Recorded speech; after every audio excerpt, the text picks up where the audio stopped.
Welcome. Today we're going to explore what's holding you back and keeping you from being the person you want to be, having great relationships, doing a better job at work, making the money you deserve, having those friends, overcoming old habits, old resistance within you. Yes, today we're going to explore the amazing subconscious mind, the conditioned mind, which might be keeping you from living the life you want to live. Welcome to your life in the now. Because I think you know there is a part of you that really wants to do well, really wants to move forward. It's a part of you that's always trying to read books or go talk to people and do things to make you better. But you're going to find there's some part of you that resists change, that holds you back. And this is what we're going to explore today, because I want you to be free of that conditioning, free of the old beliefs and behaviors that up until now have kept you from achieving your healthy goals. So who am I? It's always good to understand who you're talking to, who you're exploring with. Like taking a journey with somebody, you want to know where they come from. Just a little bit about myself. Born and raised in Bremerton, Washington, on the Olympic Peninsula. Just an average kid. Along the way, I developed an interest, about 13 years old, in psychic phenomena. Reincarnation, karma. Probably like you, somewhere along the way, I just had this interest in something more. Astral projection, what is it? Life between lives. What is it all about? Well, this led me on a journey. At the same time, I had a great interest in science, and throughout my lifetime, I've had two tracks, scientific perspective and an interest in psychic and spiritual phenomena. So when I got older, I started having some psychic experiences, which we're going to talk about in another video, because I don't want to go into a lot of particulars here and now. But let's just say my brother and I had a pretty interesting summer, one that was both fun and scary at times. Later, that led me into studying more deeply the spirituality behind some of these other hidden worlds. It was a learning experience for me that helped me to move forward. And I began to explore what it's like to have practical spirituality, to be able to use things, use what we know, the changes within us, and apply it to our daily life. Well, that's what we want to explore in this session. That's what we want to explore as we continue to move forward. So as I went on, I ended up getting my first master's degree was in science, in geology. I was a geoscientist. And at the same time, I was still interested in exploring some of these deeper issues. Some of the things that I began to experience, an awakening, if you will, seeing things in a whole new way, a whole new perspective.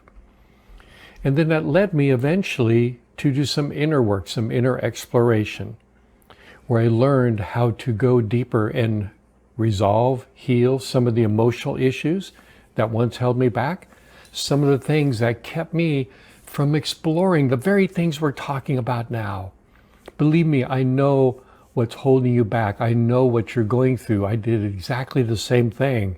So many times I would try to bump up against making significant inner changes in my life, only to find I was drugged back to old beliefs, old behaviors, old patterns of behavior.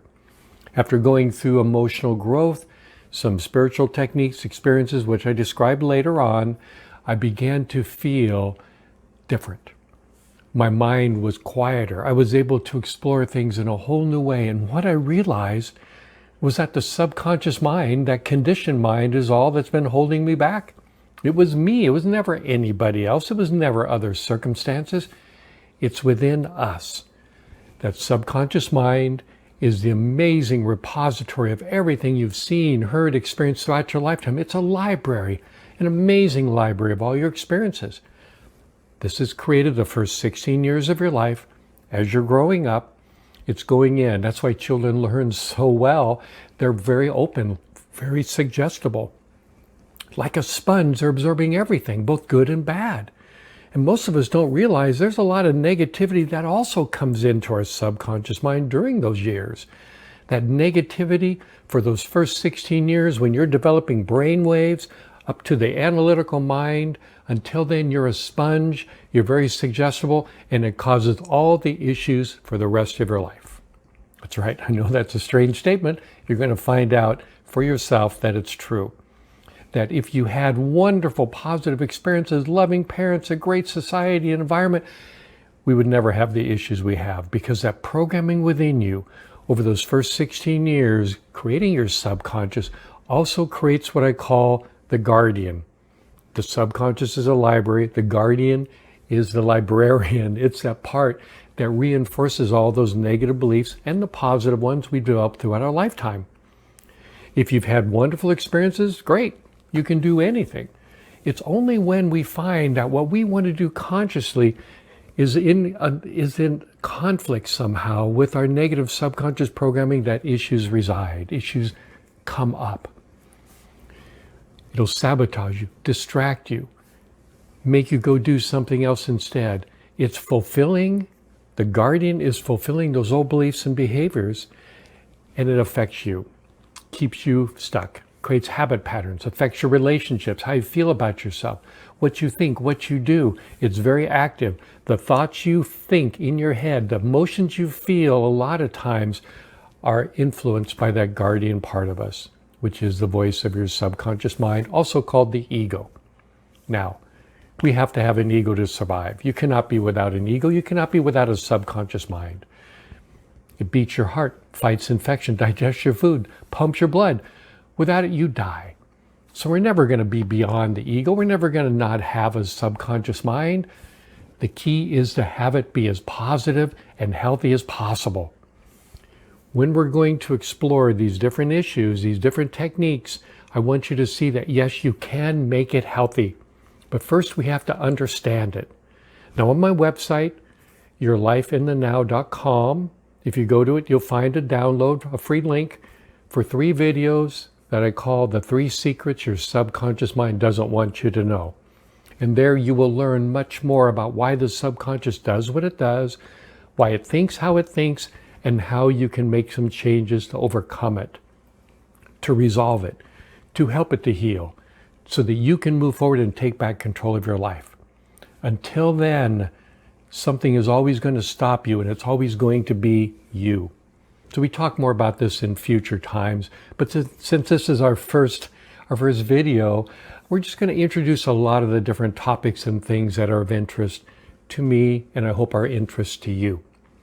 So for me, as I went forward, after learning these different beliefs about myself, the old negative behaviors, and changing my life, I was so happy with the results, I decided to do this as a career.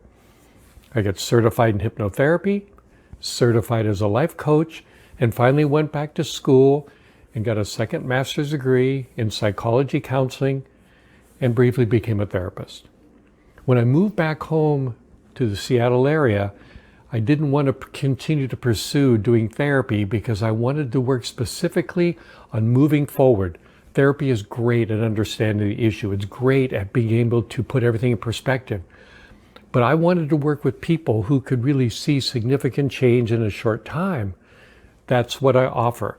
The ability to go in there, all those years of experience, all my psychic, spiritual, and practical, psychological training, I try to integrate into everything we do. And that's what I'm going to be exploring as we move through this. Because yes, you're going to find you do have the ability not only to change your life, to have better relationships, to feel better about yourself, to be healthy, to overcome all the habits. I want you to experience a quieter mind. When your mind slows down, those thoughts slow down, you will find there's that spiritual quality that people seek. People do meditation to have a quiet mind. I want you to be able to do it naturally, to be in that quiet mind, so that whenever you stop talking, it's there. That stillness, that silence, that otherness, that presence is always there, just waiting to come in. This is what I call practical spirituality, being able to connect this space with your daily life. Pay your bills, have relationships, enjoy your life, but be in this moment we call the now. This is what life in the now is about. It's practical, it's joyous, it's amazing. And I know when you begin to experience the stillness, that presence that comes with that quiet mind, the healthy subconscious mind, everything in your life will change for the better. So as we go through the series on my channel, of the different videos, the podcasts I offer on my website, the information, it's all designed to help you be free of the negative subconscious programming that's the only thing holding you back from having an amazing life, where you learn and grow and change and do it even better the next time. Life is just an amazing journey. We're going to go on it together, and I look forward to seeing you, to listening to you, to hear you, to connect with you in future times, in future experiences. For right now, do the best you can to just be open to the fact that yes, you can make a difference in your life by resolving the subconscious programming. Watch the 3 secrets your subconscious mind doesn't want you to know. That can be the first step on your journey to truly live life in the now. See you next time.